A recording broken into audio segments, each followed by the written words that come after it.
Hey friends, in this video we're going to look at the topic around when should you be using custom components when designing for mobile, or when should I be using native components. We're going to look at when you should be using material design guidelines and following the Apple HIG for iOS. If you're new here, my name is Furkan, a product designer working in London. Be sure to subscribe for future design related videos, and let's get started. So what do we mean by using custom components? This is when you deviate away from following the Apple human interface guidelines and the material design guidelines. So for example, when you're designing an app, most of the time you'll probably be using table views, list items, or sheets, or card components. These are all actually well-established design principles that Apple and Google encourage you to use. However, there might be times where you actually might not want to follow the material design guidelines of the Apple HIG and create something custom, something that's not really been done before. So let's look at this deeper. So let's look at some custom components that some apps have really created a whole business model and now notorious. They have whole brands renowned for these patterns. And the companies we're going to look at today are Tinder and Snapchat. So let's delve into Tinder for an example. So Tinder was formed way back in 2012 and they took the world by storm. The designers invented this brand new UX pattern of swiping on cards, where you swipe left and swipe right. It's a notorious gesture that Tinder have differentiated themselves from other apps, and it has been such a successful UX pattern that they invented. This wasn't listed in the Apple human interface guidelines and material design guidelines. The designers invented a new UX pattern, and that's what their brand is renowned for.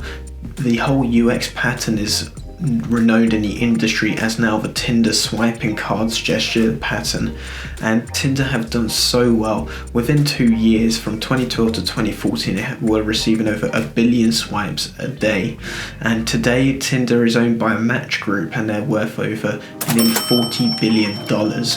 And what Tinder have done so well here is they've invented a brand new UX pattern, and their brand is now renowned for this, and it's used throughout the industry.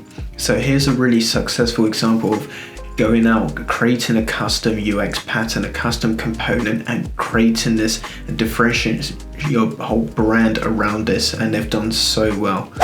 Another example we can use for another custom component at the time that was invented was Snapchat and Stories. So Snapchat was the first to create stories, or one of the first companies to really release this UX pattern. So again, this was a brand new UX design pattern that's not really been tried before in the industry, but Snapchat were one of the first to try this, where you have those live stories where you click on the circle at the top and it takes over your whole screen. Again, this is another example of a brand new design pattern that allows Snapchat to differentiate themselves from their competitors. At the time, their main competitors were probably Instagram, and obviously now other companies have copied this UX pattern, but people renowned Snapchat and their whole brand around the whole stories model, the whole disappearing messages. Again, a UX pattern that was brand new at the time, and people loved it, and it took the world by storm. So Snapchat have quite a few UX patterns they've invented themselves and have released to the world that have really caught the world by fire. And again, Snapchat, they've done really well ever since releasing these new filters as well, these augmented reality filters. Again, all these brand new UX patterns that have never really been tried before, and Snapchat are renowned for going out of the blue and really releasing something custom, and they've created a whole brand image around this, and they've done really well. So those are some examples of some companies that have really been successful in creating custom design components and really differentiating themselves from other apps and innovating at the UI level. But what is one risk of doing this? So first of all, one massive risk of doing this is scalability and accessibility. So Tinder took a massive risk when releasing this new pattern of swiping left, swiping right on their cards. Same with Snapchat with disappearing messages, the whole stories model. The reality is that these haven't been tried before, and if you're a smaller company where you're looking to really innovate, or you're a bigger company where you're just trying to release an app, do you want to take the risk and create a brand new UX pattern? And as you scale this up, you're not sure if it's going to work for all these different device sizes. You're not going to be sure if it's going to work for people with different accessibility needs. because when you use the Apple Human Interface Guideline components, native components, material design components, these have all been tried and tested on billions of users. Whilst these brand new UX patterns that you might be inventing, they've probably only been tried on maybe hundreds of thousands of users, or maybe millions, but millions is a different ball game to billions of users. So it's a massive risk when you don't use native components, is when you're looking to scale up, you're really taking a risk in knowing if it's going to work. Another massive risk of using custom components is the fact that you're asking users to use your app and learn how your app works, as well as learning how your app works, you have to learn a new design component. So you're really doubling down on the barriers to entries to use your app. You're creating extra hurdles for users to use your app. So you really have to be making sure that the custom component you're doing is really going to add that extra value to your app. You need to make sure it's really killer and top notch, because you're adding extra hurdles to users. You're going to put them off from using your app unless you really know this new UX pattern you're releasing is amazing, because it is hard to come up with so many examples of companies that have really changed the game and paved the way for other apps. And there's a reason why so many apps look the same, is because they know these native components work so well, and as they scale up, they're reducing the risks of failure. So Snapchat and Tinder, they've done really well there, right? But at the end of the day, there are a few exceptions that have really paved the way for the rest of the industry. And another example we can look at is maybe Clubhouse, where they've invented a new type of component here with the whole live audio rooms, and that's starting to scale up. However, there's a massive question mark right now as how will this work if billions of users got their hands on this? Because a massive disadvantage using Clubhouse right now is they don't have like transcriptions on audio rooms, and it's really seeing some flaws of using this model. So the reality is that not many apps have managed to pave the way and actually differentiate themselves when using custom components.